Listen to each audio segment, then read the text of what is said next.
एक रोज असलम के वालिद सड़क के हादसे में जख्मी होकर माजूर हो गए। अगले दिन असलम स्कूल गया तो किसी भी काम में उसका दिल नहीं लग रहा था। वो सारा दिन परेशान बैठा रहा। उसके दोस्त जवाद ने जब उसकी ये हालत देखी तो पूछे बगैर ना रह सका, असलम क्या बात है, तुम मुझे कुछ परेशान से लग रहे हो। जवाद ने पूछा, कुछ नहीं, बस थोड़ा सा सर दर्द है। असलम ने टालना चाहा, अगर कोई परेशानी है तो मुझे बताओ, मैं तुम्हारा मुखलस दोस्त हूँ, मैं ज़रूर तुम्हारी मदद करूँगा।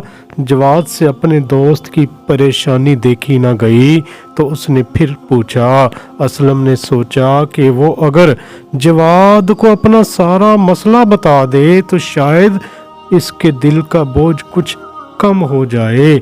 असलम ने अपने अब्बू जान के बारे में सारी बात जवाद को बता दी और साथ ये भी बताया कि काम पर ना जाने की वजह से उसके वालिद को तनख्वाह भी नहीं मिल सकेगी।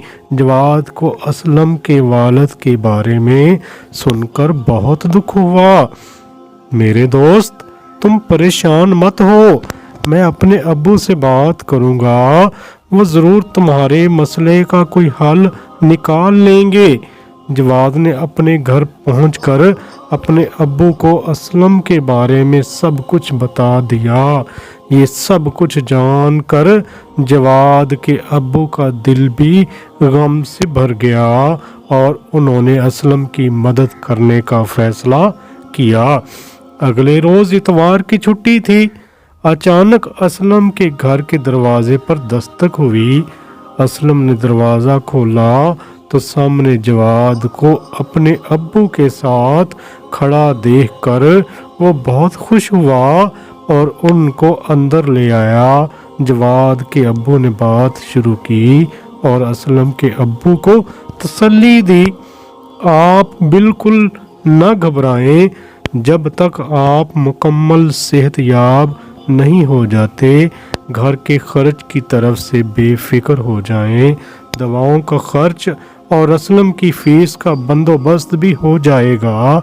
हम कोशिश करेंगे कि आपके घर वालों का पूरी तरह से ख्याल रखें।